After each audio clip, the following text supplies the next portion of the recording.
There we go.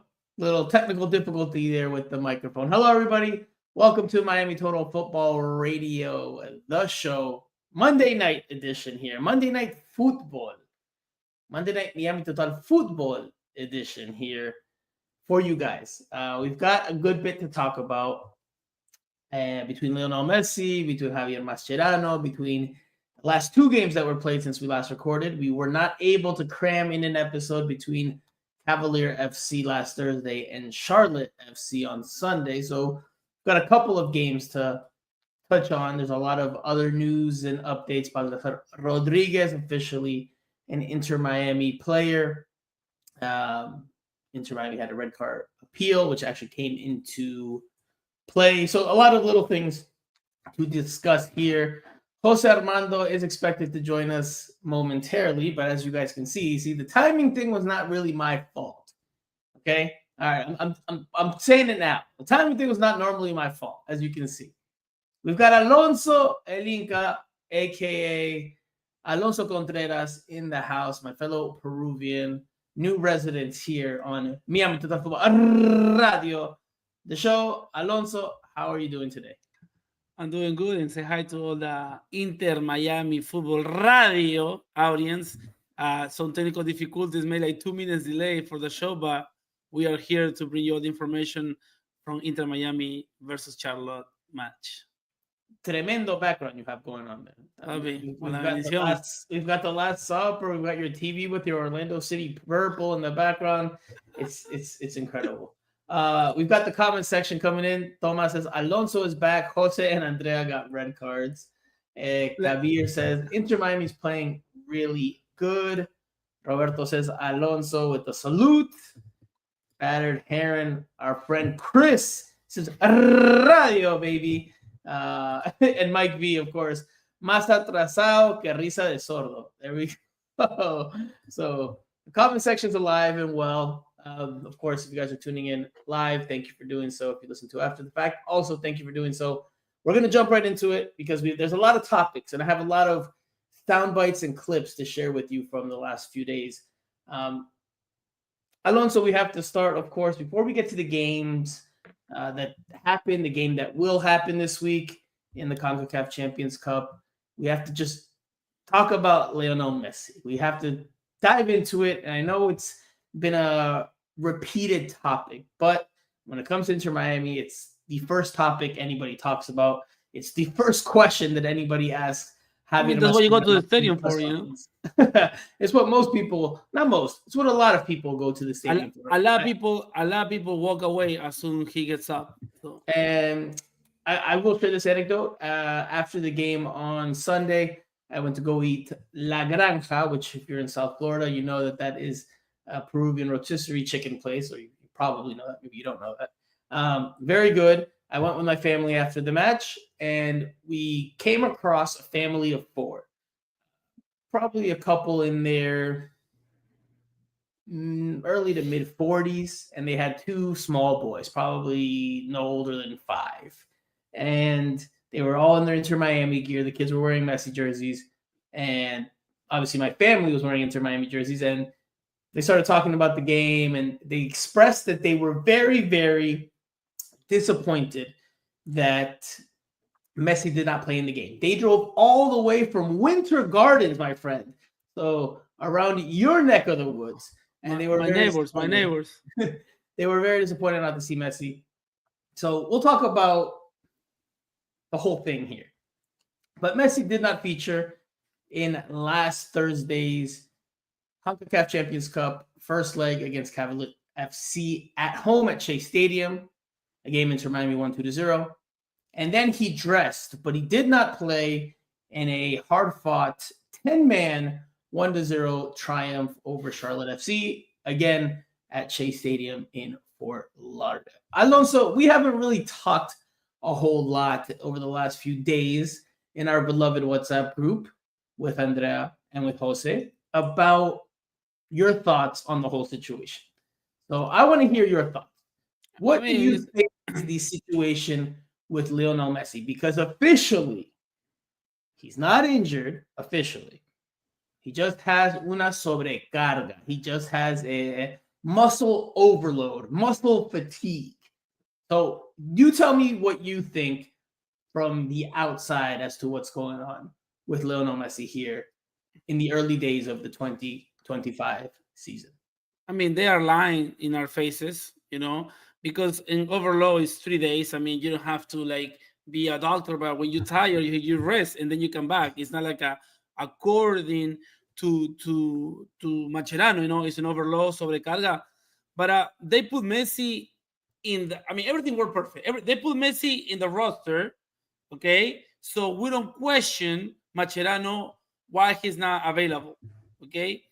And I don't know. He got so lucky that get a red card, and now he can say, "Oh, I cannot put Messi because we need more defensive player instead of an offensive player."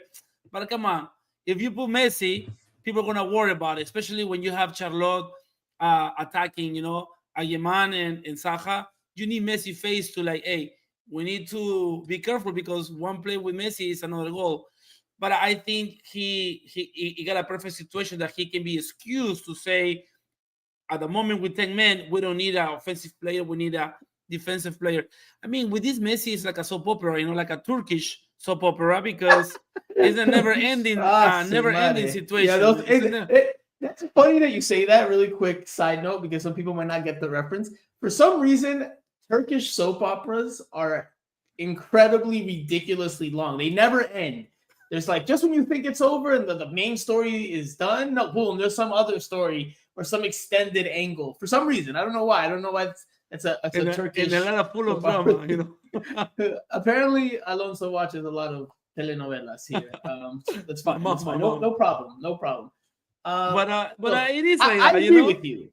I agree with you. I'm waiting for Jose to get in here, which, by the way, Jose is pretty late. But because Jose disagreed with me in the press box or after the game, he was of the belief, and he agrees with some of the comment section here, that if the game had called for it, Lionel Messi would have played. This is Jose Armando's, what he told me after the game, and he'll be here to defend himself, so I'm not putting words in his mouth. I'm with you, though. I don't think he was going to play. I think he was just there on the bench. It was a direct message when they're warming up. Right, it was a direct message. So warming up. The caveat there is Lionel Messi normally doesn't warm up before the game, right? He doesn't warm up before the game when he's seldom been an option off the bench for Inter Miami. But the fact that he didn't warm up at all throughout the course of the game, and I tweeted this out, to me says he was never an option. He was never a real option to come into that game. Now, you can say Inter Miami was down to 10 men. That is a fact. You can say Inter Miami scored a goal early in the second half, so they just had to defend their lead. That is a fact. But you could have had Messi warming up just in case you need him, right? That's why all the warm-ups tend to warm up together, right? That's why they all come out. Not all of them are going to go in, but you never know how a game can play out. What if Charlotte had tied the game and then quickly thereafter scored another goal? Then, all of a sudden, then you're going to tell Messi to go to start warming up so you can put him in? No. For me, it's clear that he was never a realistic option to come off the bench. It was more about saving face publicly after how Inter Miami had managed the Houston Dynamo road game and the first leg of the CAF Champions Cup. I want to say something, because people that tweet about Messi availability, because I'm including, we say he's available, but some fans, Messi fans, accounts say that he will play, and I think that was messed a lot of people up. Hey, he's gonna play. But people say that he's available, which is different, Jose was here. Now Jose is not here. He's a Honduras time since we got a time change. Jose, first of all, welcome, and second of all, yellow card for walking out of the line with for your tardiness, my friend. Yellow card for Jose Armando, aka Island Jose, aka Cinco. Well, blame it on daylight saving time. Getting tired. There we go. So already with the excuses. Jose, all right. I already brought up your take, so you have to defend yourself now that you are here in person. For what did you think? You actually thought that Messi would have come into the game had the game played out differently. Is that correct? That's what you told me after the match. That is correct. Yes, that is information that I have. The plan was for him to play. I know you have an argument with him warming up, and that was a big talking point during the game and after the game. I just have seen Messi previously, whenever he didn't start for Inter Miami, just come out and train and warm up for like 5 or 10 minutes. And I think, if you go back and check, you probably have that moment recorded on your phone, because that's usually when he's not playing, when he's on the bench. That's a big moment in any game, because fans, especially of course playing Right. at home, they cheer when they see him run and start training on the side with his teammates. So it is not unusual to me that he didn't go out for pregame warmups or at halftime. So I don't put a lot of value into that. So I don't put a lot of value into that, because they already knew about the red card. Está bien. All good. In the second half, when everybody else gets up off the bench and warms up, not having him warm up is not weird to you. That's normal to you. Yes. Then we can just agree to disagree, because I don't recall just everybody going to warm up. It's seldom times where I've seen they treat him differently, and they do the same with Luis Suarez and Jordi Alba and Sergio Busquets. They don't go out and train and do warm-ups when they're not starting. They don't do warm-ups like everybody else. They treat them differently. So Pedri Potter agrees with you. He says, I agree with Island Don Jose. But there are other people in the comment section who do not agree with you. Justin says it's the same situation at PSG. Club football no longer matters to Messi after Barcelona. The national team will always come first. Messi's just here for holiday and for training. Thomas says Argentina is first. End of the discussion. Nothing new. Cuervo Miami. Hola. Messi was never an option with 10. I don't disagree. That's right. That he should. Right. I don't disagree that there was no place for him once they were down to 10 men and they were defending. But you have him warm up in case you need him. What if Charlotte FC switched the it don't matter. The game it don't matter. Charlotte is not as different. Yeah, it doesn't matter. Charlotte is not as different. They would rather lose this game than risk Messi getting injured. That's as simple as that. So then you're saying that he is an option or he's not an option? Because you said he was an option. He was an option with 11 players. With 11 players, he would have played last night. Yesterday. He would have played. With 10 players, no chance. Pedri Potter, I agree with you too. Franco Messi should have warmed up, but again, they treat the Fantastic Four differently, so I agree with both of too. All right, Pedri Potter on both sides. Just Uruguay and Brazil coming up against Argentina, so. Let's be honest here, man. Let's be honest. I'm not saying you're not being honest, Jose. But Alonso, it's clear Messi has two big games with Argentina. It's clear that I'm pretty sure when Argentina qualify, he will take more time with Inter Miami. People need to understand in the audience. I know they're from Miami, so they're Latinos, but this team is very South American, very Argentine culture. They don't. You have to go your ways because they won't tell you straight like other teams. Like the way they present themselves, like Tata Martino last season. Now Mascherano, they like to hide many things, and they like to lie in your face. Roberto says, "Why y'all acting surprised? Messi is Argentina." So Jose, based on your premise, right? Based on your premise that he was an option last night, which I just want to make crystal clear, I don't agree with it. Alonso does not agree with that. So you're on an island here on the panel. Although I can die on that island. That's fine. That's fine. Yes. There's no coconuts on that island. But you have some people in the comment section that are trying to find you on that island. Jose, so based on your premise, bajo esa premisa, Messi should be available on Thursday then, right? He should be in Jamaica with Inter Miami. It was never the plan for Messi to travel to Jamaica. So here we go. Here we go. It was never the plan for him to travel. Why is that surprising to you? The series is pretty much on their side. There's no reason for him to travel. We're gonna qualify whether Messi plays or not. ¿Qué travel to San Miguelito? No, travel to Jamaica. Well, because San Miguelito,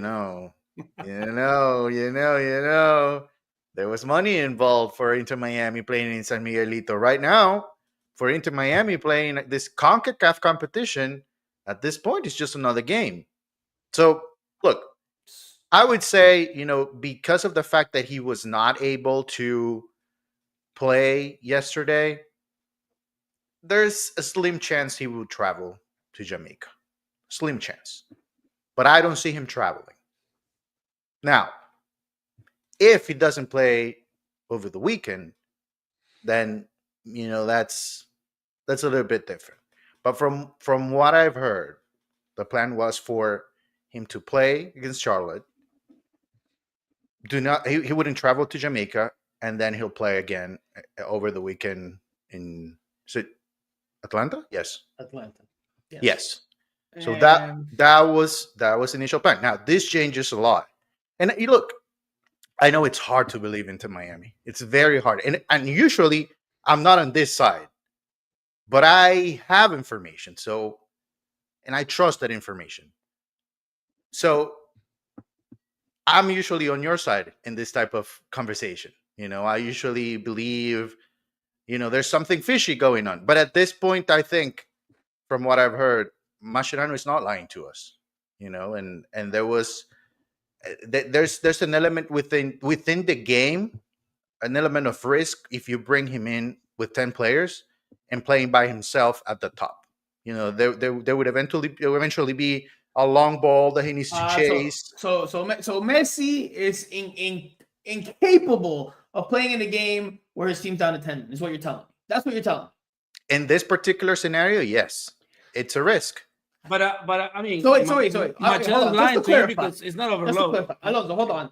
I want to clarify here what we all think, right? Because the official language from Inter Miami is tiene una sobrecarga. He has muscle fatigue, muscle overload. Is that what we're going with? Is that what we're buying he's here? Tired, he's tired, but he's training fully, or he's training with the team in large parts. He's not training fully.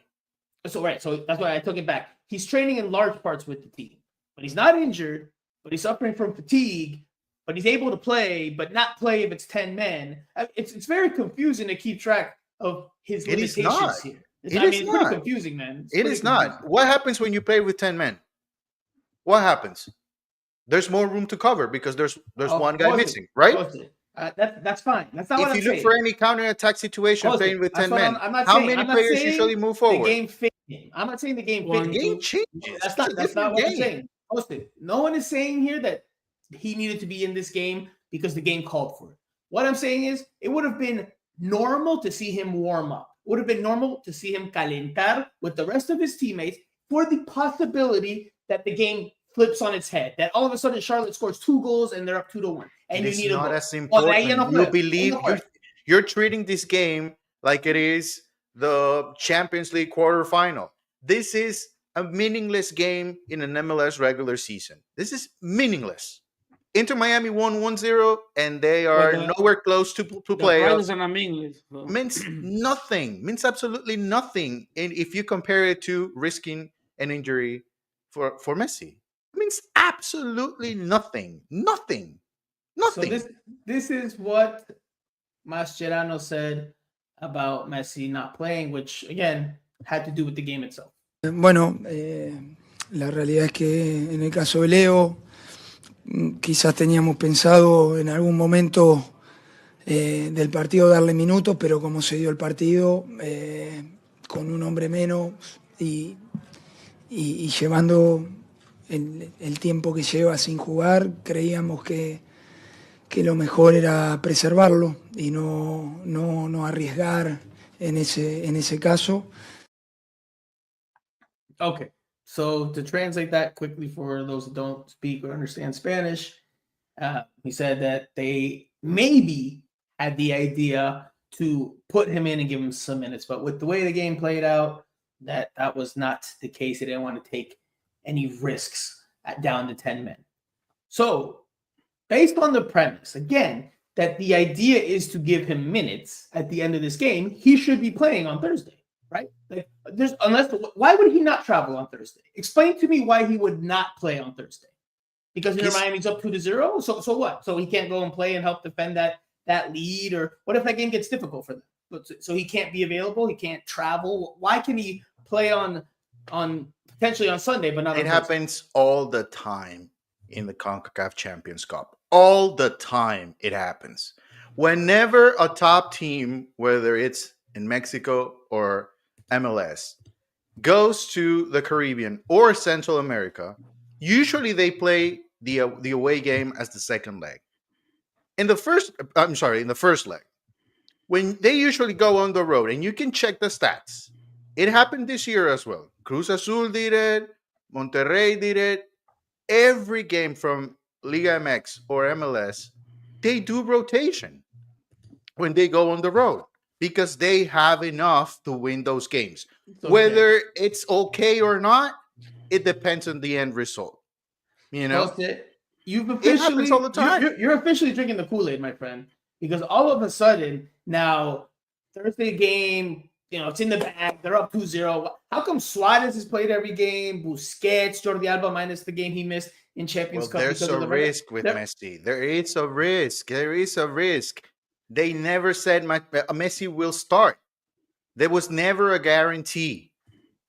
There was never a guarantee that he will start. The plan was for him to play coming off the bench, which tells you how many times does that happen. If he doesn't start, what does that tell you? He's not ready to play in any minutes, right? I accept your premise. Then he should be available on Thursday.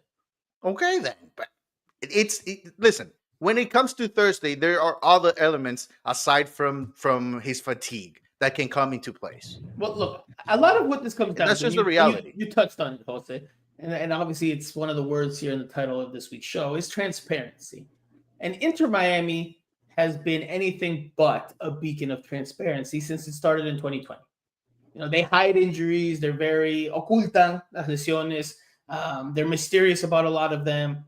They give us the very stock, bland, vanilla, day-to-day response when there's actually, timetables for these injuries. So this is where a lot of the criticism from our side comes from, but also frustration from fans in general. The Messi injury handling is just magnifying the issue that Inter Miami has when it comes to injuries. And I know Messi's a separate case, but a lot of frustration from fans are about Messi, but there's also just about how Inter Miami handles the whole thing.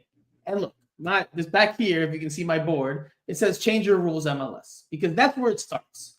MLS does not have a uniform rule for how to report injuries. So as such, Inter Miami is not required to do anything other than put out an accurate injury report the day before they play an MLS game. That is the only thing they have to do from a rule standpoint.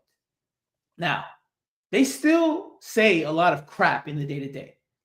Did you guys know, and I challenge you guys here as my co-host, I challenge anybody listening or watching right now to go on Google, grab your smartphone, or if you're in front of a computer, and go on Google and type in Israel Boatwright ACL, right? Just as an example, and see what pops up. You're not going to get any information from anything. You're going to see an advertisement from one video from a company that's promoting some recovery type of technology. Because I just found out this weekend, I don't know if you knew this, Jose. I just found out this weekend that Israel Boatwright tore his ACL last year. Yes, I knew that. But that's never been put out there and communicated by the team. Never been. Just Google it. Show me where it is.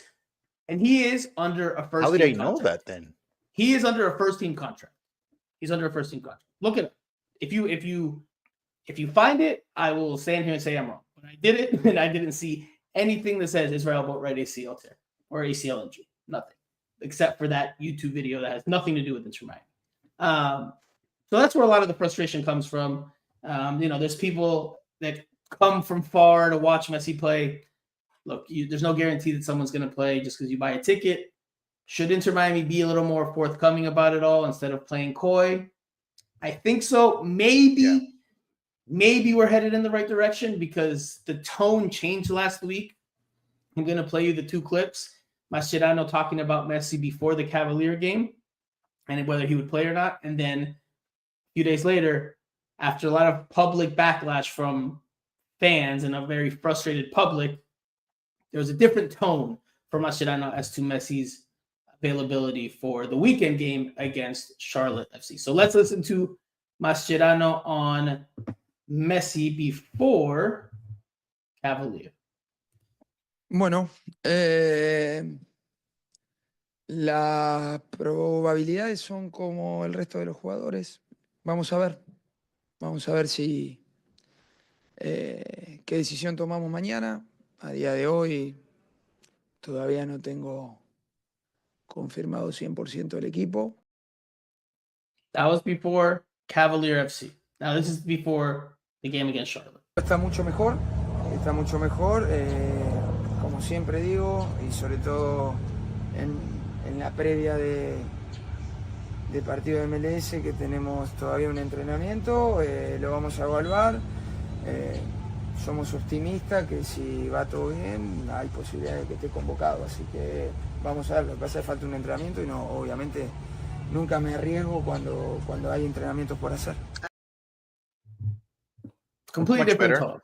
Much better. Much better, a little more transparent, a little more honest. And during that whole interview on Saturday, I felt like Mascherano was a little more forthcoming. At the end of that interview, he told us about Peluca Falcon, how he took a dead leg hit to the thigh, that he's not injured, but he would be out probably for 3 to 4 or 5 days, which practically ruled him out of the game against Charlotte, which ended up being the case. All that said, MLS needs to change the rules, and hopefully Inter Miami can be a little more forthcoming in the future, because this is going to be an ongoing thing. If not, like, Jose, you're down here in South Florida with me. Alonso, you pop in every now and then. Jose, what is the first question that Javier Mascherano gets asked before every game here? Yeah. And Tata before him as well. What is the first question?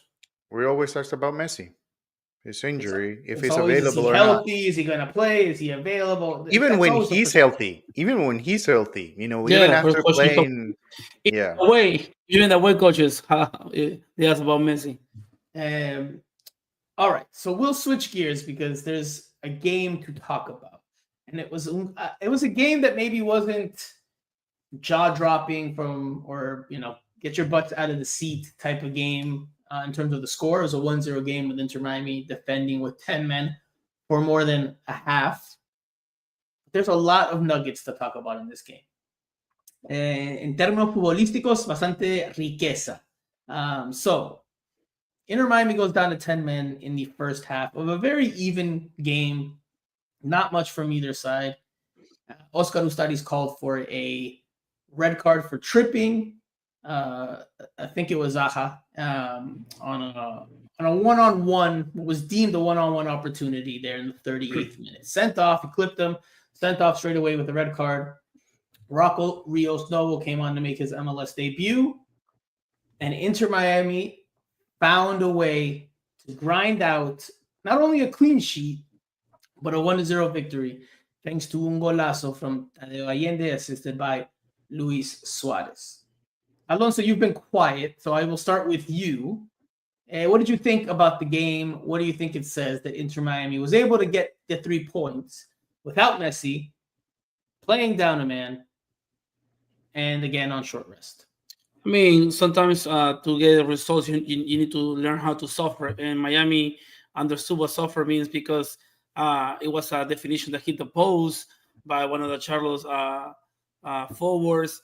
Then, I mean, they commit a lot of fouls. For me, I was talking to you through WhatsApp, and I mean that I didn't. I mean, even the referee is a Peruvian, but I didn't like the way he called some fouls. You know, like he talked too much to the players. But the way they defend, I like Inter Miami. I like the Segovia that didn't show that much, but I like it. He was running. Kremaski that I criticize a lot. He was running, and the Bry and Lujan, they were doing a good job covering Saja. So the way the Miami play, I mean, what can you expect? You have good 2 forwards from Charlotte.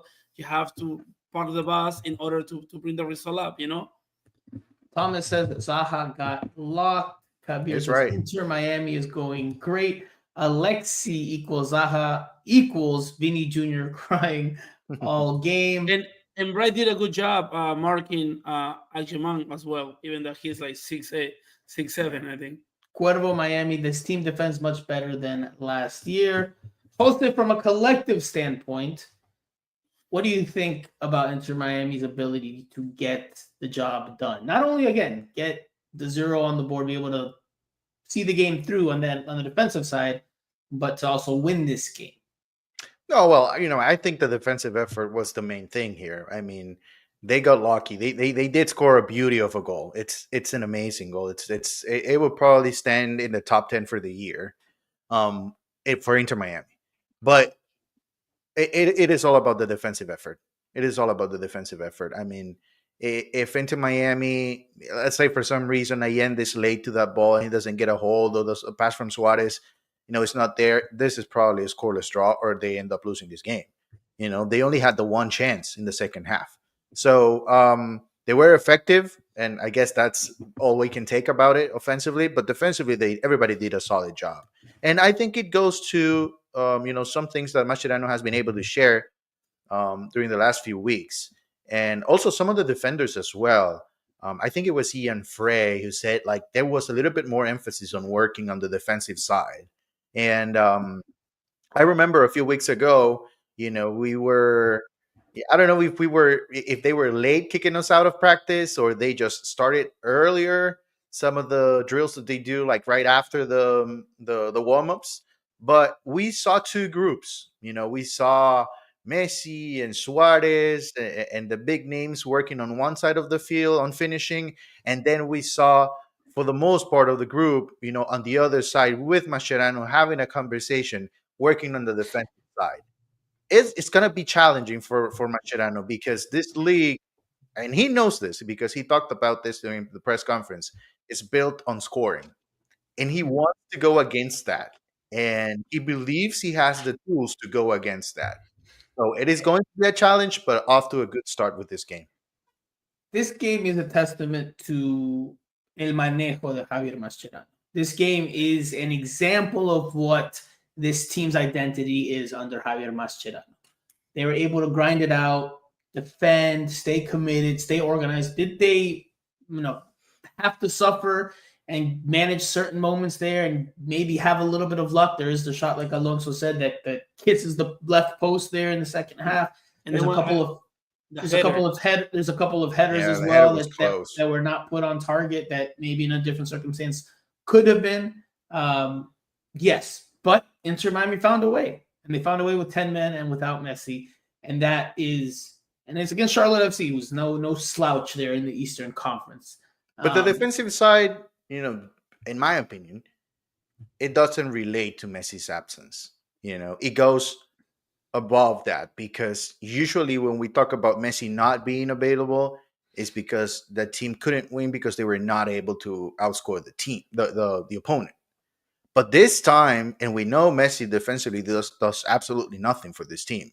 I don't know about that, but it does nothing. Don't worry about it. It's next fine. to nothing. They're gonna come. They're not gonna come at you just for that. You've done worse, so don't worry about it.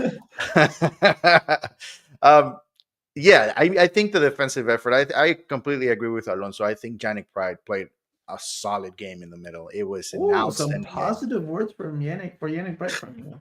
It was an outstanding game for Yannick Pride. I thought, also the backline didn't look that. But it's bad. A game that plays to his strengths, right? It's a game that plays to what Yannick Pride is, which is a defensive player, right? Yeah, so it allows him to flourish because he has to break things up, right? If you had a different type of game where you have possession and you have him on there, and maybe you need someone that can bring the ball forward, then maybe that's not, it's not going to be his forte. But a game where you have to destroy plays, destruir, no construir. Yeah, it plays to his. But he did have a great game.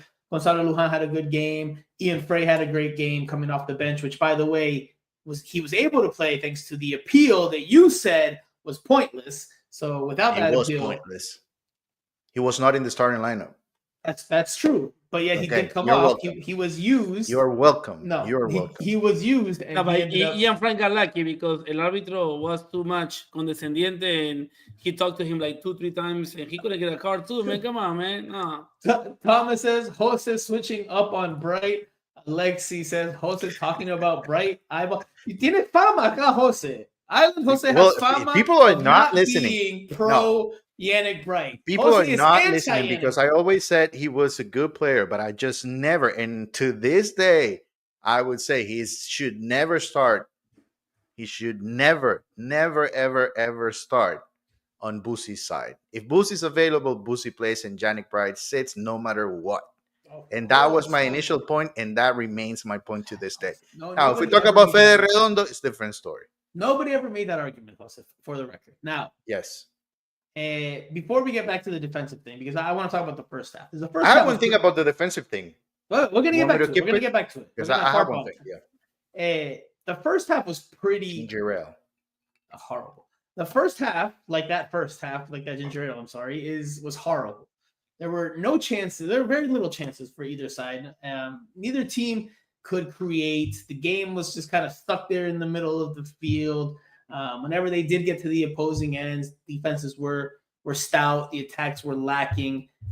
For me, and Jose and I talked about this during the game in the press box, Charlotte FC did a very, very good job of blanketing, of marcando Sergio Busquets, who is the midfield conductor.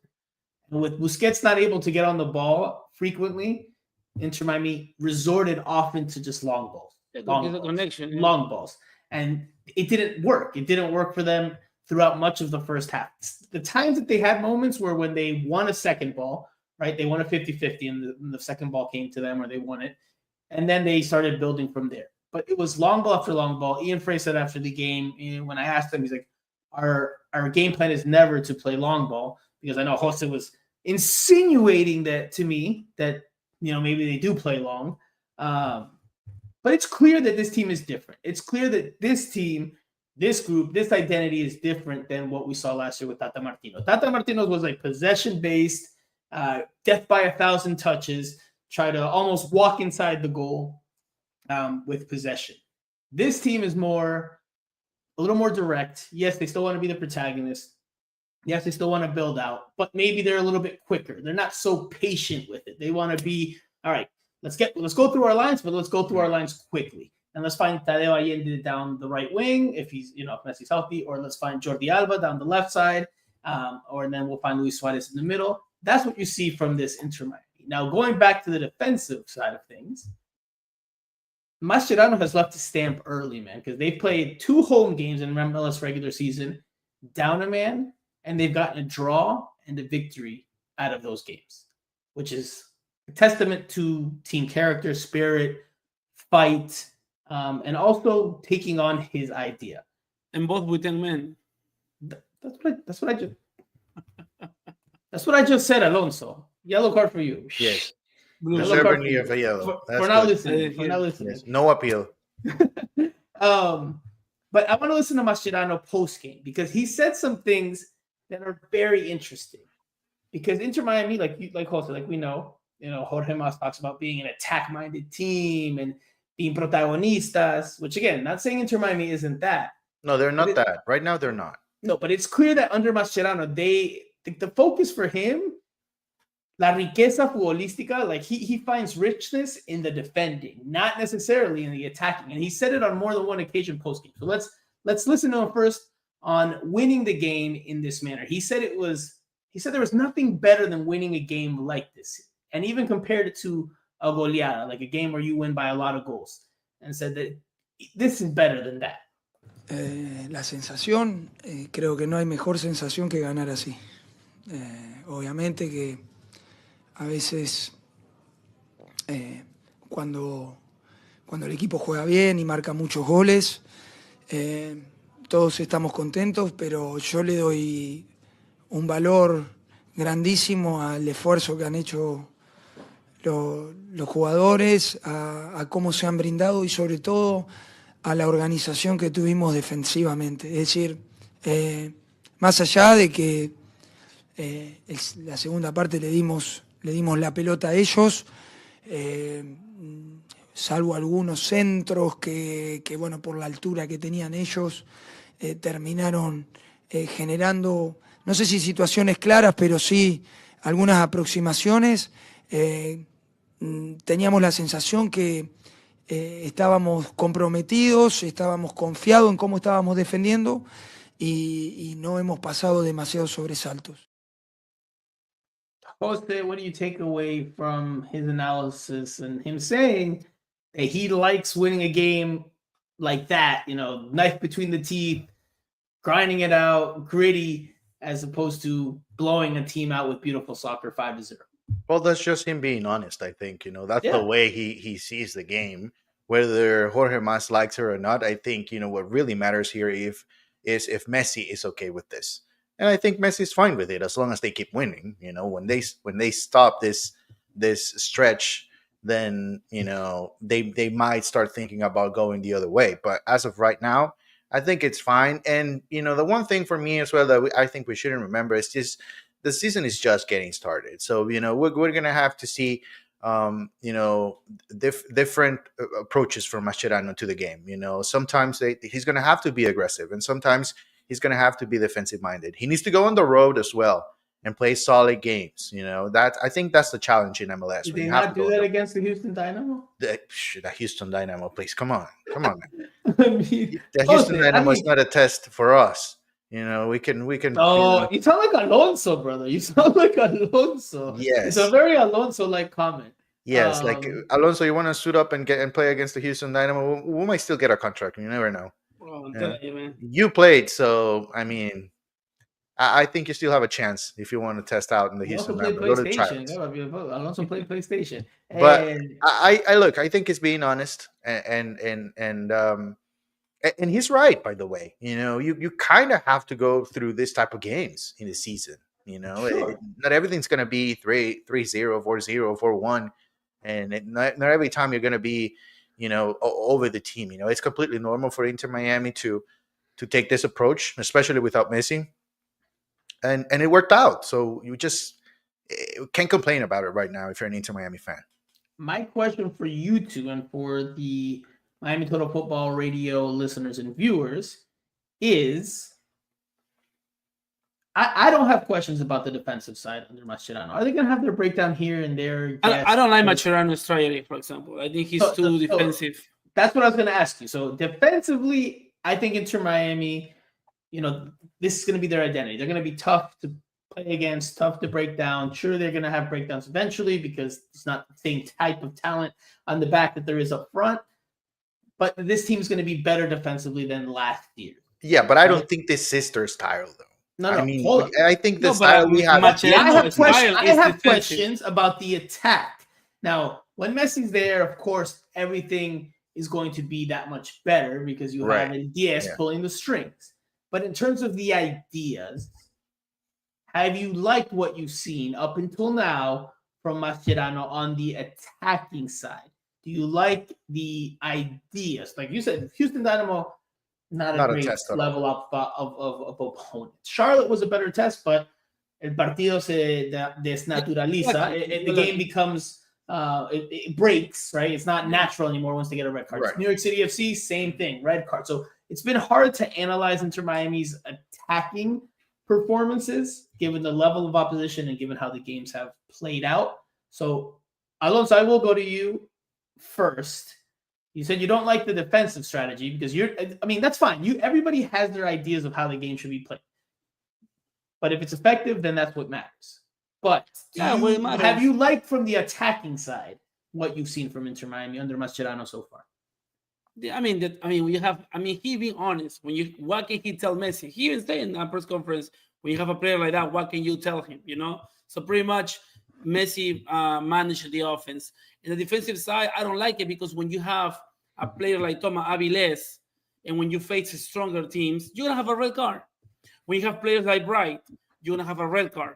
So when Inter Miami start facing during the season strong opponents, then you're going to see how we need to defend, and it's not going to work because in easy games, because you have to be honest with yourself. NYCFC has a number 10, 30 years old, and never played national team, I believe. Houston Dynamo, Miami Total Football, and Alas Sport Network combined can beat them. And now you have Charlotte that they get lucky. I do not sign that. There's no test. There is no test. I don't sign that. There's no test. I want to see Mascherano when they play, as of right now, the standings, Philadelphia, Cincinnati. Columbus right now is not. But Seattle Sounders, he have to travel in a team that likes to attack. I want to see when they play those type of games. When Avilés cannot be, I'm gonna slide. Red card, and now you're gonna have 3-4 goals. So those games, Charlotte, barely qualified to playoff. Now, yeah, they have Saha. I understand. Aguiman is a promise for the United States national team, but it's not there yet. Tim Ring coming to retire from England. So come on. So I want to see them. I want to see them when they play real opponents. Right now, I mean, yes, good job, Mascherano. I agree with you that there's still questions to be answered from this team. But I don't like Mascherano as a coaching priority. That's completely fine. Jose also didn't like certain parts about Tata Martino's strategy. Again, ideologies, can be different, right? You can want to play the game a different way than I want to play the game. Now Jose wants to play the game. That's why it's the beautiful game. It's not just one way to play it. It's not just black and white. There's levels and shades of gray. Jose, do you agree with me though that there are questions as to the attack with this team? Because defensively, we've seen that this team is capable of being solid. Now, yes, there is better level opposition out there that they will face, and they will have to answer those questions. But at least the foundation defensively is a step up from last year. Now, for me, the questions are in the attack. Do you agree with that? Or do you like what you've seen so far from the attack? No, I think they can do better. I think they can do better on the attack. Whether Messi plays or not, I think they can do better. But, there are a couple of limitations for Inter Miami right now offensively. And I think, Benja Cremaschi is one of them. They just they keep insisting on playing him, not necessarily through the wing, but in that particular position where we see Tadeo Allende thrive, we don't see Benja Cremaschi contribute, not even as close as to what we see from Tadeo Allende. So we'll see whenever they find that right piece on that side of the field.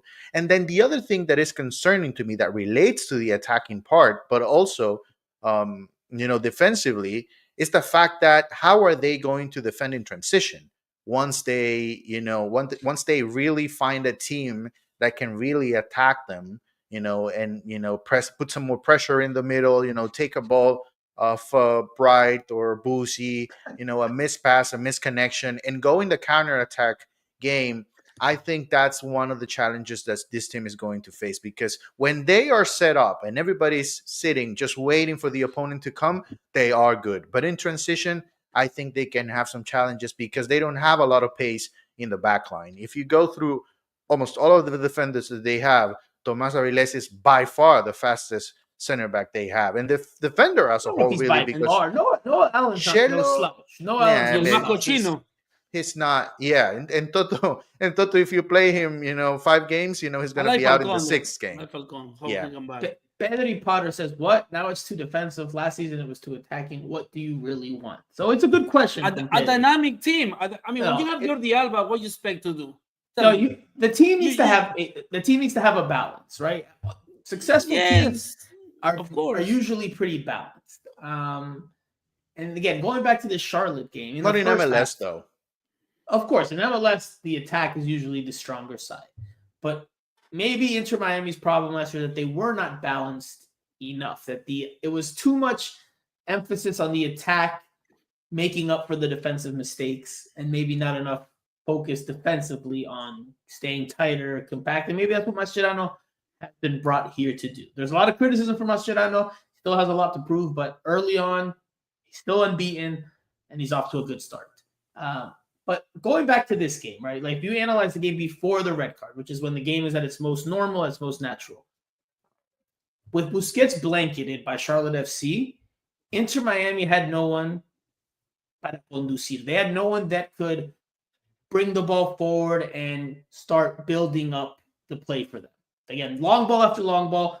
When they fell to Segovia, he could create. Now, I know some people were like, well, maybe he needs to take on more of that role. He needs to be able to conducir.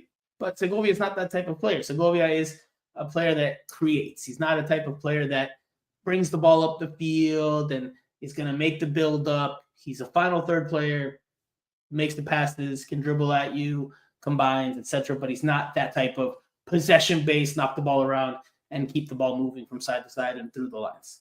So that's something that Mascherano's going to have to figure out, because teams are going to continue to blanket Busquets. Teams are going to continue to make it difficult for Inter Miami to get its attacking game going. When Messi gets back, again, that'll help tremendously, but it is a question mark as to how they get the ball through the lines when Busquets is covered.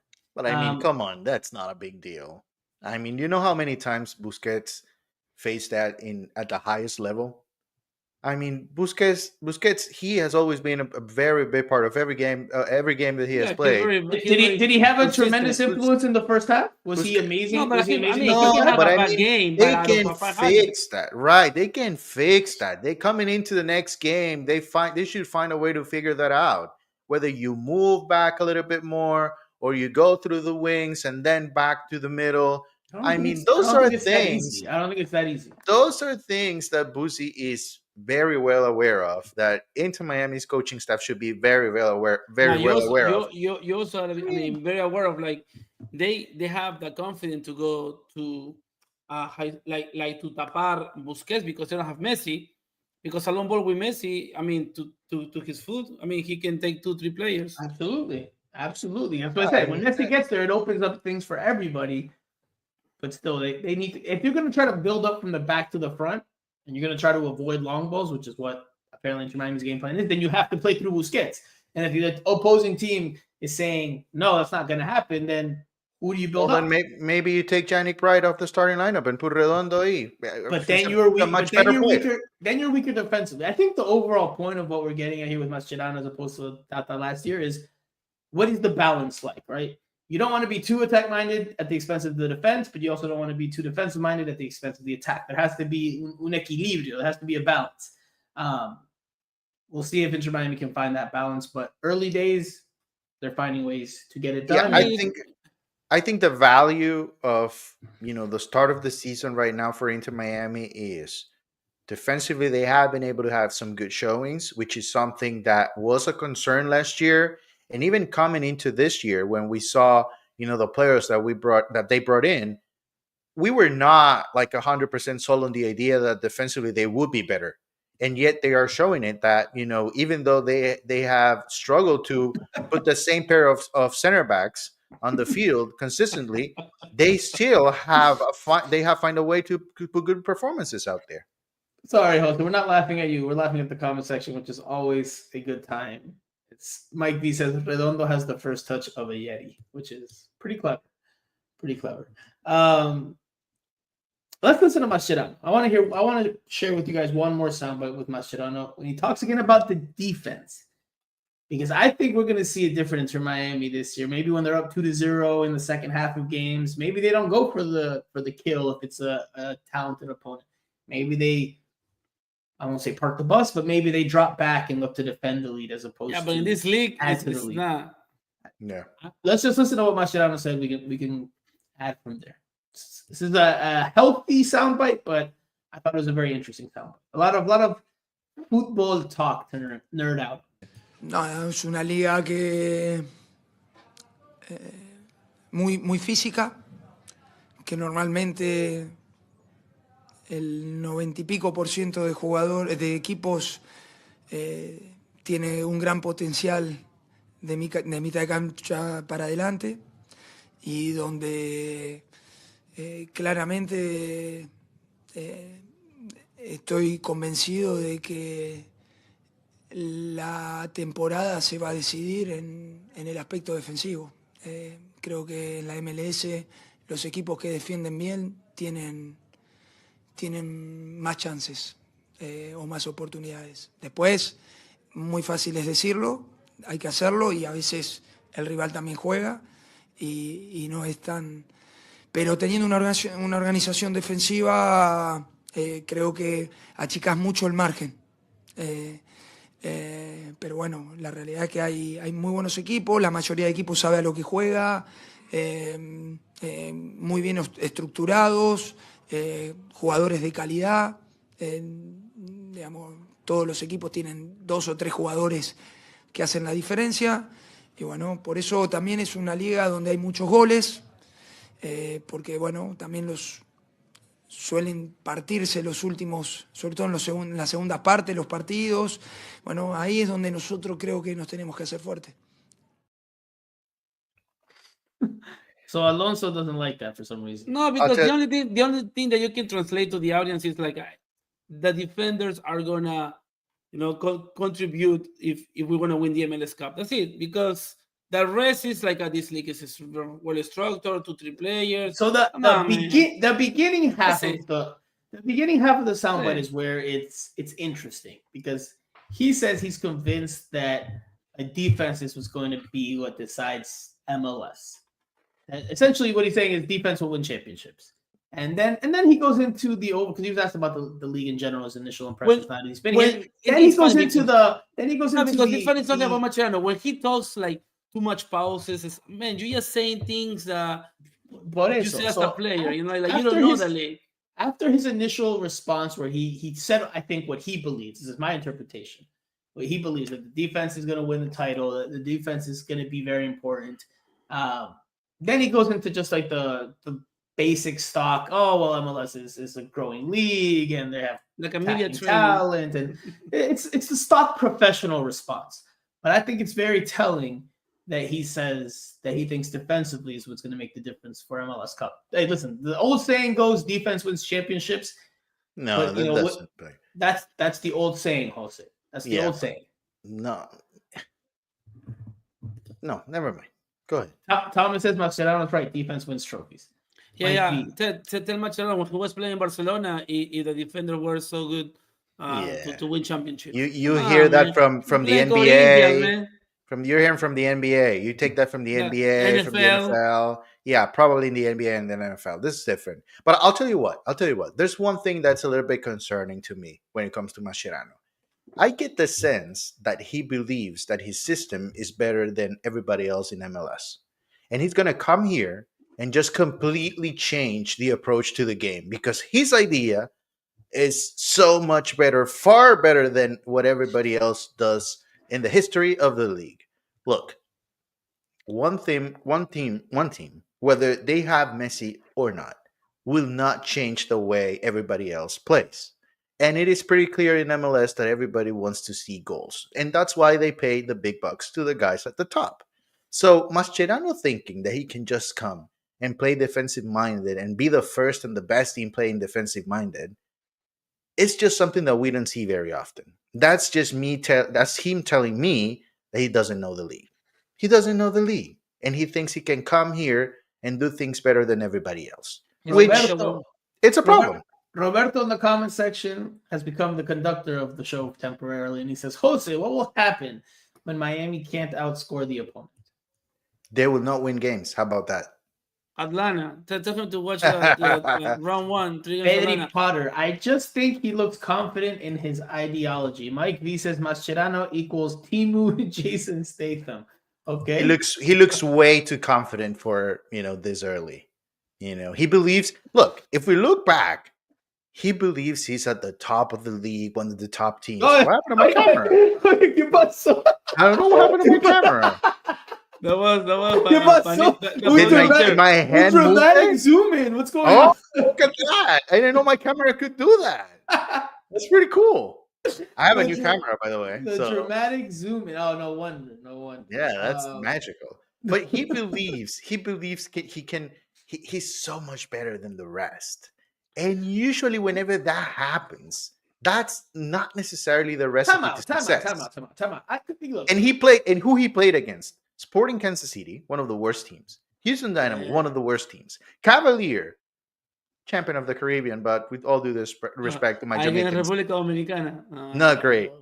So time out. I want to parenthesis. Stop it, Jose. That was probably one of the funnier moments this year on Miami Total Radio. That's awesome, though. Jose, hold on. Look, I think Mascherano is, and I'm not going to sit here and say he's the next Simeone or he's, I'm not going to say anything like that. No, I'm not saying He got 5 games. No, He got 5 games. Can we clip this? Can I finish my thought? Maria. Oh, Lord. Can I finish my thought? Naranja, te voy a sacar. Can I finish my thought? No, I'm not saying that. I'm saying that I think rephrase it. Think twice about it. No. We're going to give you some more time. Let's give you some more time. Yes. I think he's confident in his approach. I think he believes it's going to work. But I still have questions as to how he makes it all work, because initially Redondo was the starter. Now, if Redondo's the starter, then that's not a player who defensively, he's the strongest, right? Yannick Bright is a player who more defensively can give you more in that aspect. Okay, so that's where I'm saying I think his approach is, all right, we're gonna defend, we're gonna take our chances when we can with the talent we have up top. He's thinking like, are you playing in a European league top? Yes. That it's gonna be back to back, dynamic. Like when he was a player. Here, Atlanta, he can watch the game. They sit back, wait for Inter Miami, counter attack twice, score round one by Miami.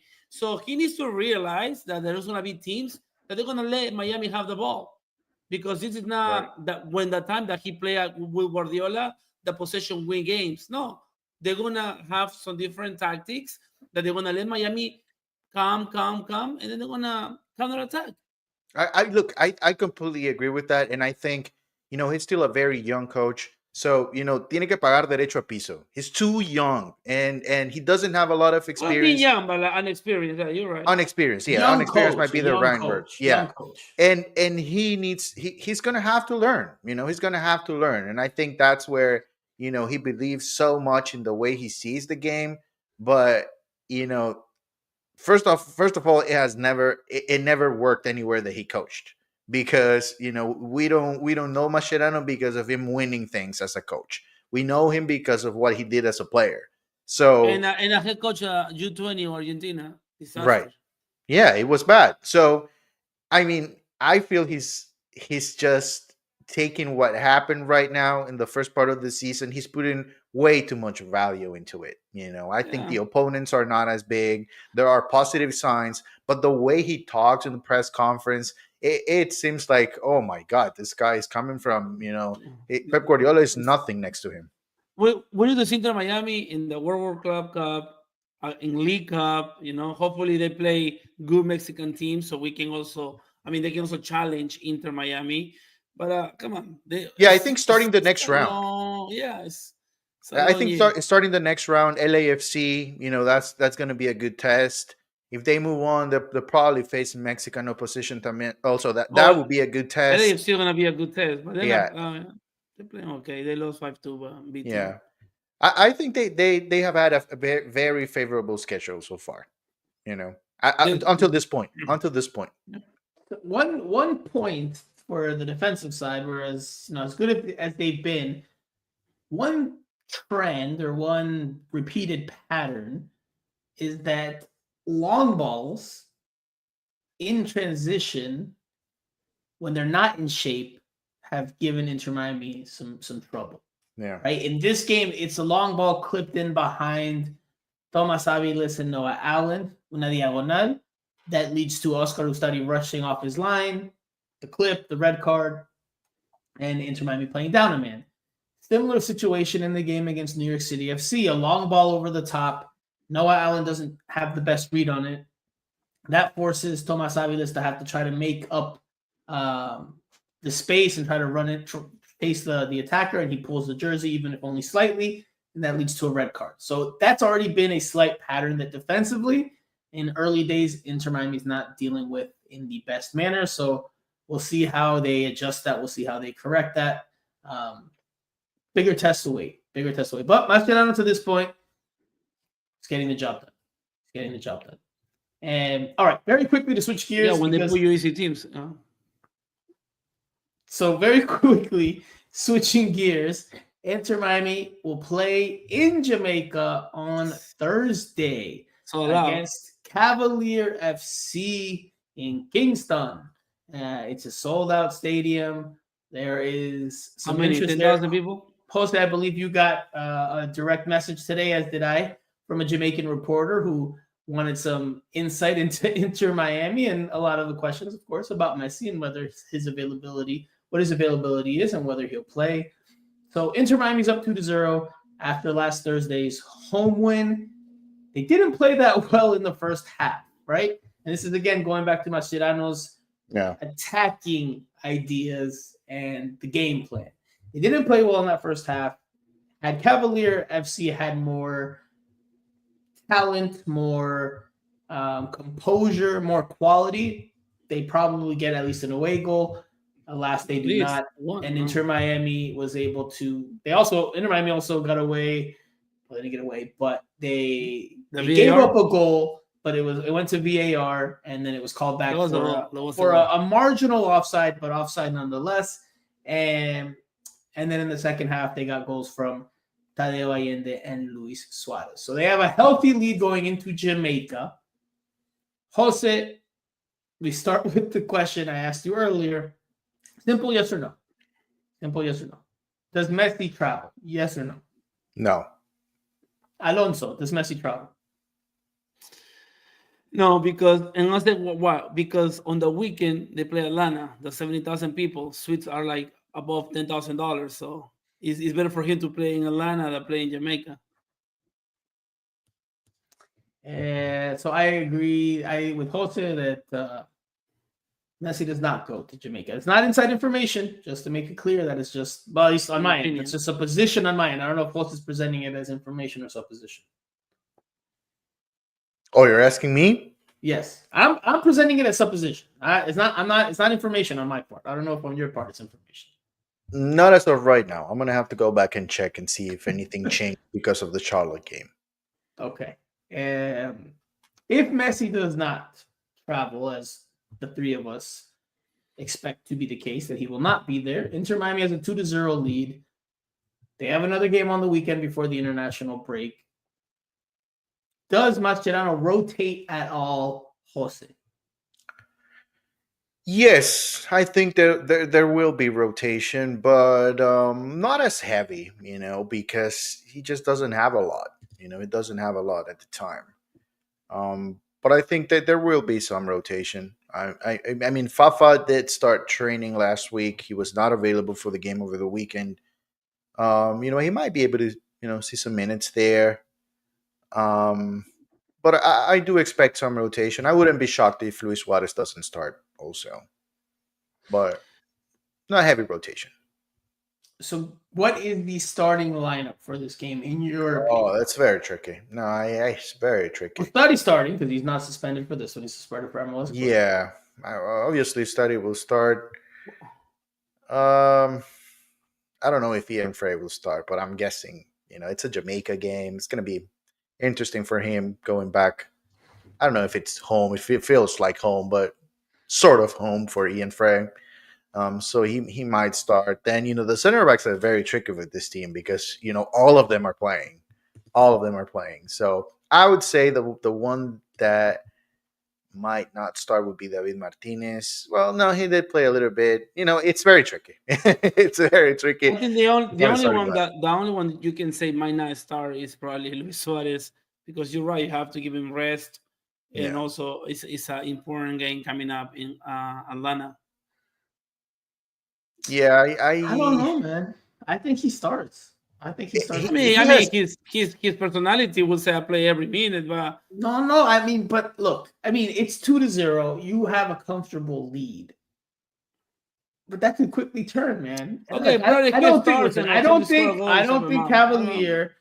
Look, just to make it clear, like I said to you the other day, I don't think Cavalier has a chance of turning this around. No.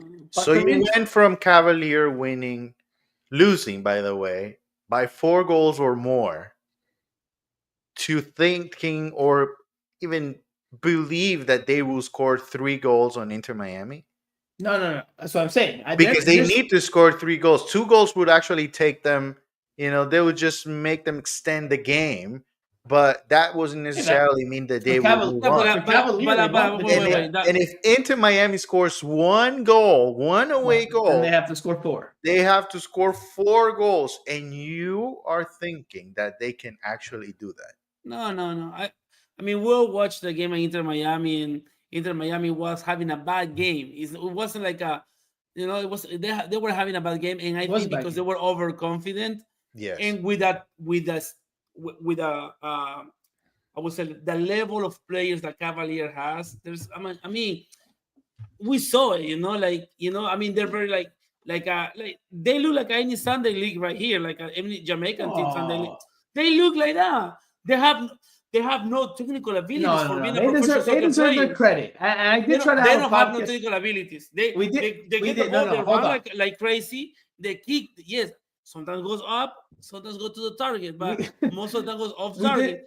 We did They try to have- have a podcast in between Thursday's game and Sunday. We did try to, but Jose and Andrea were busy with work responsibilities. They had the Miami Heat game on Friday, and then we had practice on Saturday with Inter Miami. So it was a Saturday, so it's difficult on Saturday to get the show going. Alonso, I don't know where he was on Friday. NWSL Challenge Cup. Alonso. NWSL Challenge Cup. Yellow card because I don't know. I think you were out. Spirit. I think you were out partying. You get a yellow card. No. You get a Is yellow that card. still a Challenge thing? Cup. The Challenge Cup is still a thing? Yeah, it's like a Super Cup for like Spain, like the champions for Oh. Kabir agrees with you, Alonso. Cavalier has speed only. They lose the ball so many times. Many players cannot even control the ball properly. Look. No, yeah, you're right. Well, there are some Inter Miami players that cannot control the ball. Hold on. Look, no one's going to confuse Cavalier with being a top European league team in terms of their technical abilities. Team can be Cavalier. Alonso. What they did, listen, look, it's an athletic team, a very athletic team, right? Without the ball. With the ball, without the ball, it's very athletic. They're very athletic. Because Inter Miami, the goalkeeper has the same belly that I have. The goalkeeper has the same belly that I have. Inter Miami. We'll win the thing probably. Inter Miami is not the most athletic team, right? So, from a matchup standpoint, look, Inter Miami is more talented, more technical. They should win this one, no problem. But the matchup isn't the easiest for them, based on what we saw in that first half. Now, in the second half, Inter Miami found its footing, and it got going, and it got 2 goals. How many 1v1s they won? How many 1v1s you can remember? Oh, wow, 1v1. No, they couldn't. They have to run. And when they have 1v1, they went to the outside, tried to cross, and they crossed all the way to La Familia. I don't know. It's going to be a different game. It's going to be a different game because with them playing at home, they will have a lot more confidence. And then they have to. Yeah, but that's the result of that is going to be that they're not going to be organized, because playing here, they knew the only thing they needed to do is keep the score low. And within the game, yes, they got some confidence here and there, but they never really showed that they had arguments moving the ball forward. Even playing in the counterattack game, the long balls were there and they were making some good runs, but I think it was more Inter Miami playing so relaxed against them. Yeah. So when they are playing at home with the excitement of a full stadium, remember they play in a very small stadium, so playing how many the office. They have information? How many? No, I don't know. I don't know exactly the number, but it's very small. It's actually the stadium right next to the office, which is what they call the National Stadium there. So it's going to be a huge crowd. It's going to be. Also needs an office. It's gonna be the game of the year for them, and so they will go and attack into Miami, and they will get exposed. And eventually, Inter Miami will score 1 goal. Agreed. All right, so give me the starting lineup. That's how you preview any game. Mustari goal. Yeah. Right back, is it Ian Frey or Gonzalo Luján and Aviles? I think Ian Frey will start. Yeah, because Peluca is not gonna. I don't think you're gonna risk Peluca against those guys. Play Peluca against Aldana. Then you have Jordi Alba on the left for an autograph after the game. I think it's gonna be. What did we see against Charlotte? What did we see? It was Luján as the right back. You had Thomas Aviles and Noah Allen and Jordi Alba. That was the back four. Noah Allen, listen, you can say what you want, but Noah Allen has been able to hold up. He hasn't been perfect. I talked about he's been involved in both plays that led to the red cards for Inter Miami. And I think because of that, I think maybe he comes out in this one. Peluca status is to be determined. We don't know if he'll be available. Because the paralytica is not it's like a fatigue 3 days. That's it. You don't need that. I can't tell you. But I won't risk it. Me personally, I actually, Jamaica. I actually heard something about Peluca. What you say? What I heard about Peluca is that his injury is not necessarily about that play. It did occur. Not an injury. He didn't have an injury. It did occur in that play, but it's not what we saw. Oh, like his The knee. We were talking about discomfort, his knee, right? the discomfort that he felt was in the back. En el cabello. That was the problem. And the peluca. The wig. It was The it wig was balcón. on the back, which is something different that from what If it's the Mascherano back, it's at said. least a couple of weeks, huh? Yeah, so if he's not available or we don't see him in training, on what Wednesday? Is it we're going Wednesday? Yeah. Then we know Mascherano is not. He didn't tell us the full story I mean, because has Mascherano told us the real story of it? Did he tell us the real story Never. about Robert Taylor? Never. no, but I mean, Julian we- Gressel? we- Dre Calendar? we Is can Dre only get Calendar confirmation. playing on Sunday or Saturday? It's a good Ooh, question. yeah. Is a Dre good Calendar? question. Or he's gonna be his sensations, his sensations. What if You know, he's a Calendar professional player sensations? he's a professional player that gets over a huge amount of money per month, but no, he's not happy by with it. sensations? Yeah, So you go and negotiate a contract and you go by your sensations. You don't go about clean sheets Can or you guys games answer- played. Can we get back on Sensations. track here? Can we get back on track? Give What me do you the want? The starting lineup. Just I would put Dre Calendar if you're gonna make rotation. Yeah. Alonso, yeah. Sensa- If you wanna do rotations, you have to put Dre Calendar. Yeah. No, Tarjeta, okay, one Straight minute, red? 1 minute. Straight red? 1 minute. 1 minute. A straight ¿Qué red. pasa, señor? ¿Qué pasa? It should be 30 seconds. Come on. 1 minute. Jose, give me the starting lineup, por favor. Okay, Pon orden. Let's put some order in the show. Come on. Okay, so Ian Frey, I would say Gonzalo Lujan plays again. No, you know what? I think Toto Aviles plays. I think Toto plays. Ian Frey, Toto, Noah, and Jordi. Busi and Redondo in the middle. I would say Allende gets to start again on the right side. On the left, Benja. And then Telasco and Suarez. Yeah, I think they go with a similar lineup to what they did over the weekend. So I'm going 4-4-2. I go Ustadi. I go. The right back is the trickiest part. Is it Lujan or is it Frey? I'm going to go Frey. I'm going to go Aviles, Lujan, and Alba. I think no Allen comes out. Midfield 4. I think it'll be Cremaschi on the right. I agree with you, Busquets and Redondo. On the left, Segovia. Up top, Tadeo Allende and Luis Suarez. That's what I think we see from. Who's playing on the right then? Did I miss one player? You said on the right, you said Allende. No, but for you. For me, Cremaschi. Oh, right. Yeah. Okay. So yeah, similar lineup. Yeah, similar. Does Inter Miami win this one comfortably? Alonso, you're back in. Oh, they have to. Yes. You have to tell this team you need to win against the Caribbean like that. You play a good final against Dominican Republic.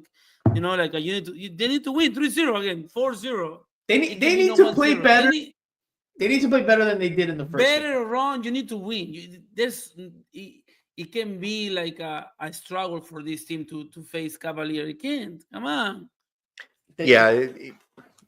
Look, I think they win the game, but I don't think it's gonna be crazy. I think they're gonna slow down. You know, after the second. Of course. Once they add to the lead, if they add to the lead, then they can just sit back, take their foot off the brake, and just focus on and then Mascherano defending. In CONCACAF, we're gonna defend as well when we play Monterrey. So we all think Inter Miami advances. Okay. Very quickly, the last subject is Baltasar Rodriguez, the Argentine midfielder. No relation to our beloved Jose Rodriguez. No, unless he scores and becomes a star player. Then there's a relation. I reported back in January that he was on his way to Inter Miami, that he had agreed to terms, and that came to pass. It took some time, but it came to pass. So for all you Messi fans that were criticizing me a few weeks ago, there you go. See, I reported, and it happens. It's just, it just took some time. He has played for Javier Mascherano with Argentina's youth team. Sporting director, interestingly enough, and curiously enough, coincidentally enough, at Racing Club, where he's coming from, is Sebastian Saja. Who is Sebastian Saja? If that name does not ring a bell, he is the former Inter Miami goalkeeper coach as of last year, and he left this past winter to take that job at Racing Club. So he was involved in the negotiations. And again, Baltasar Rodriguez arrives to give Inter Miami another option in that midfield. What does that mean? Is he coming as a loan, or it is a loan through the end of the year? There is an option to purchase. Jose, what does this mean for Inter Miami? Right? Not much. Because Mascherano's talked about they don't have a very deep team. It's un equipo corto. They don't have that many options. But this is another option for that midfield. So, I mean, it's a battle of minutes. Who loses out with Baltasar Rodriguez coming in?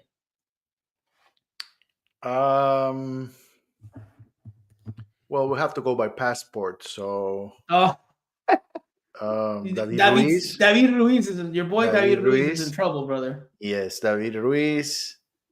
But I guess that would be it. Benjamin Kremaski, maybe. No, passport. He has a good passport. No. If you have to choose one or the other, maybe Baltasar Rodriguez chops into. They will still give him more chances. There's no reason why Benja Kremaski should be starting right now in this team. Even with Fafa out, even with so many players out, there's no reason why he should be starting. Alexis says, Jose, you will like Baltasar more than Ben Krem. I already do.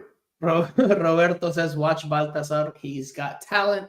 Nasir tried to buy him for $11 million last year. Nick Smith says, Latte Lath concussion protocol might miss next week's game. Miguel Miron will do the job there. Forget about it.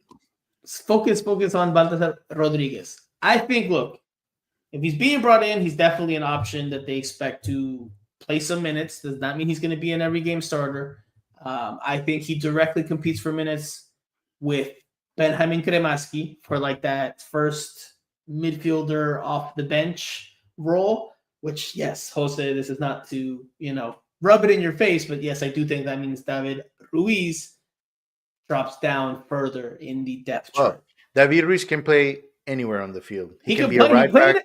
He played as a 9, false can 9 be a 10, in this game. He can play on the right, on the left. So it's just a passport, Maybe he needs to marry, who's available out there, some of those Argentine superstars on the 21, 22 years old. Maybe, that helps. But that's you also have to. He needs to adapt, to the league, a physical league. He only weighs 139 pounds, So, come on. He's probably a talented player, but how many talented young promises come to the MLS, and the adaptation is. I don't know if he's going to be at least first. He's going to have minutes because Mascherano brought him. Period. Of course, he played in the World U20 from Argentina. Exactly. But that's not completely uncommon. Let's just put it that way. Coaches have players that they like Tata had Julian Gressel, and we never understood why Julian Gressel was starting every game. So it could be the same. It'd be the same. Yeah, they live or die with those players. Yeah. He's not the first player that's played under Javier Mascherano at Argentina's youth level. We had Rocco Rios Novo played, Gonzalo Lujan played, Benjamin Kremaski at some point. Yeah, I can tell. So, it's Tomas Aviles. So there's a crop of these players that played under Mascherano previously. And again, I don't think he's going to be a lights out world beater or he's going to come in and make a difference. But I think he's a depth piece that maybe they view as an upgrade over what's there right now in Benjamin Kremaski. No, but I'm talking about passports. Do you think in the midfielder could be, or he's trying to work Mascherano, Busquets, Redondo, and Baltasar? No, I don't think so. Again, I think he's a depth piece. Last thing, and we'll close out on this. That's what you thought about Telasco. I And thought look what Telasco. happened. That Telasco is starting. You said that Telasco will start playing in 2 or 3 years from now. Yeah, That's what you said? he has. Well, he has some- he has a good test against Peru, so we gotta see. Let's listen to this last quote from Mascherano to close out the show. It's in English, and I think it's going to be something that we hold him to because we were talking about him earlier. But let's listen to this from Mascherano in English. It's not easy. We are playing every 3-4 days. We are tired. The squad is not too long. We have some injuries, but we keep going forward. In football, we have 2 ways: excuses or result, and we have to choose result. Okay. Thank you. I'm so interested to see if that applies when you start losing games. Excuses. That's why I shared the quote, because it was interesting to me that he said Yeah. excuses or results. So that's the standard that you're going to be held to: excuses or results. So I wanted to say this earlier, Jose, and you didn't allow me to because you got into your little Jose sarcasm. And Mascherano, one thing I do like about him in these early days is that ha reconocido sus faltas. He has talked about needing to be better. He's recognized where they haven't played well. You know, in the game against Charlotte, he said he used the word luck, that they had a little bit of luck, that they got lucky. And against Cavalier, he said if you play with fire, you can get burned. So, and he even said in this last press conference too, he said, I'm not going to sit here and lie to you guys. You know, we only had one chance in that second half, and it's the one that we put away. So he's honest. I like that he's honest. He's not like other coaches that we've seen come through here. But we were just talking about injuries, and you said, when has Mascherano told us the truth? And now you're telling me that he's honest. El análisis de un partido is not the same as the injuries. The injuries leaves a lot to be desired, but the analysis early on, I like that he's honest. So you mean you can be honest about one thing, but not honest about the other thing? I mean, he's being honest because he's winning. Let's see when he loses. Yes. Let's see. Because honest. Because when he tied 2-2 NYCFC, you know, oh no, the press make a circus. When he won and the Houston referees and Jan Fry we will the see. red card. No, you need to speak about this. How about the referees? That was an excuse. The result that he got a red card. We'll see. We'll see. It's going to be interesting. But all right, we will leave it there with a very quick announcement. And I think we're going to do it. Jose, I know you're busy on game day, very busy on game day. Alonso and I think we're going to try to have a live pod while the game goes on Thursday. And that we will talk about the game. We can't show the game, of course, but we'll talk about the game as it happens. So it'll be like a little watch party, a Miami Total Football Radio watch party on Thursday night, after which I plan to share the press conference. There's a share screen button here, and we can share the press conference live as it happens. Something different. We're going to try it out, see how it goes, see if it works out. And then we can do like analysis, you know, the hot wire. Right there on the spot. So check us out on Thursday. Stay tuned to Miami Total Football and at Franco Panizo for updates on that. But I think it's all systems go. Here we go. Watch along. Yep. Pedri Potter says watch along. Thomas W for the watch along. Alexi says let's go. Fire emoji. Okay. So apparently it's called a watch along. I didn't even know that. But that's what we're gonna try to do. Hopefully Alonso finds an office while we watch the game in the office, because I have my office, but I mean, if you send me that link 5 minutes prior to the show. That is true. That's why I'm late. That's why I'm late all the time. That's why. All right, so we'll leave it there. Alonso and I will be back on Thursday. I don't know if we're gonna have another show between Thursday and Sunday to preview Atlanta, so maybe we'll do it all on Thursday. Oh yeah, we'll figure it out as we go along. So we'll leave it there for now. Thank you guys again, of course, for tuning in, chiming in, for viewing, or for listening. So for Jose Armando, for Alonso Contreras, I am Franco Panizo. You have been listening to Miami Total Futbol Radio. We will talk to you guys again in 3 days.